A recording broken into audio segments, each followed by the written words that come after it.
What's up, you Hornets? It is me, your host once again, Jeremiah Duncan. Welcome back to the channel. Today, I'm bringing part 3 of a franchise. I don't know if most of you made it this far into the Grudge franchise, but we're going to talk about the Grudge 3. Came out in 2009. It is rated R, runs for an hour and 30 minutes. So, of course, everybody is familiar with the Grudge, especially people that are into horror movies. And most are familiar with Grudge 2 because it was a good movie as well. But not a lot of people have seen Grudge 3.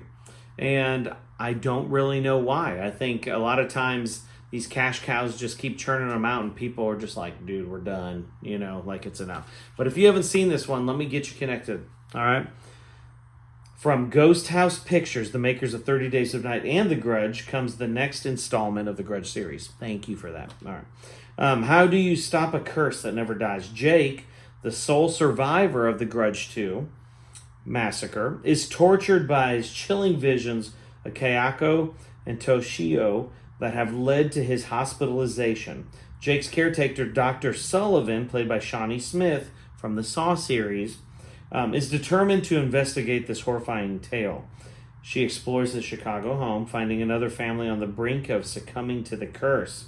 It becomes clear that Jake's terrifying stories are true, and a mysterious Japanese woman may be the only hope of banishing the spirits forever, unless her plan destroys them all. So, again, it does feature Matthew Knight, who was in The Grudge 2. Now, with that being said, as most people know, or anybody that is familiar with The Grudge, Grudge 2 really wasn't like a sequel to The Grudge. However, Grudge 3 is a sequel to Grudge 2. So just keep that in mind. And again, like I said on the back, it does feature Shawnee Smith, who I have a crush on. I'm a big fan. I like her. I enjoyed her in the Saw series. She was also in the 88, The Blob, from The Blob from 1988. Saw TV series. I mean, just a fantastic actress, and I thoroughly enjoy her. Now, despite this thing being set in Chicago and Tokyo, a little bit of Tokyo, they actually shot in Bulgaria. So who figures? You know, I mean, ultimately the dollar speaks. What are we going to spend on this movie? And it's hilarious to think that those two spots are not cost effective.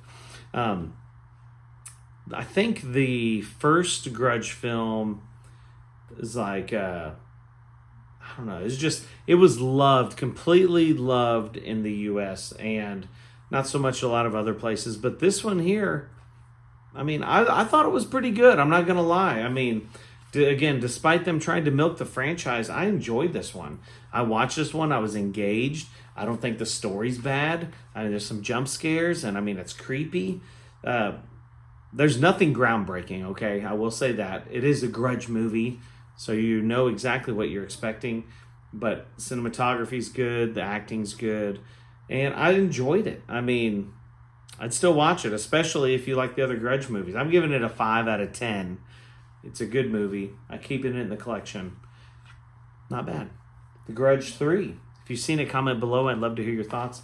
Like, subscribe, hit the death bell for notifications.